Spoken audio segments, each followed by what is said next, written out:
Consumers who want to drive the green road often ask, why aren't electric vehicles and hydrogen fuel cell vehicles widely available?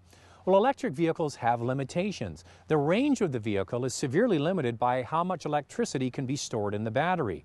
And hydrogen fuel cell vehicles are very expensive to produce, and hydrogen isn't widely available. Many experts believe that hybrid cars are the best solution currently for today's conscientious buyers. Hybrids are widely available in the marketplace, and they don't really require any sacrifice for the driver in terms of range or drivability. The amount of fuel that they save compared to a conventional gasoline engine is dramatic, and they greatly reduce the amount of tailpipe emissions.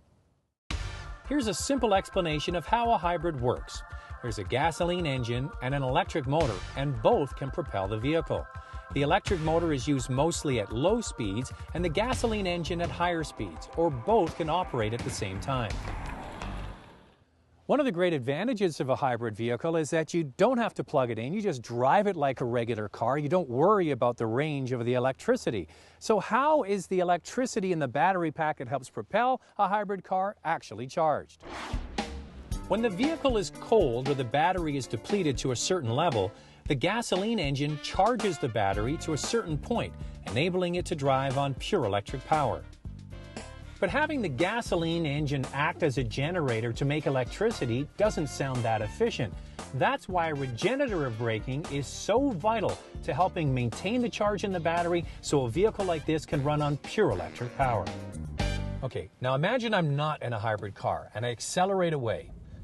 Get up to speed, I'm using all of that gas to get me going, and then I put on the brakes and I come to a stop. Well, all of that fuel that I used to get up to speed would be lost as soon as I stopped.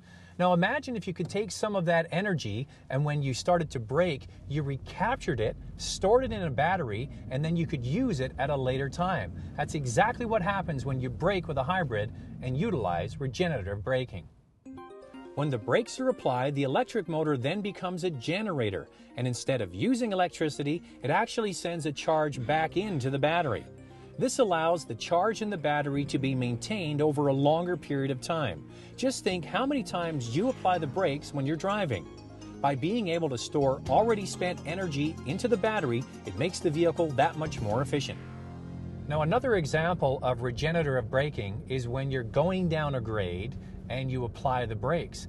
Now, in most hybrids, the braking force is actually the resistance of the electric motor creating electricity. So what that enables you to do is recapture a lot of the energy that's already been spent, and it also elongates the life of your conventional brakes. As the years go by, automakers are definitely going to extract even more efficiencies with new technologies out of the vehicles that they produce. But if you're in the market for a vehicle and you want to drive the green road, a modern hybrid vehicle is one of the best ways to achieve that. And driving a modern hybrid vehicle like this one helps lay the foundation and pave the way for the green road of the future.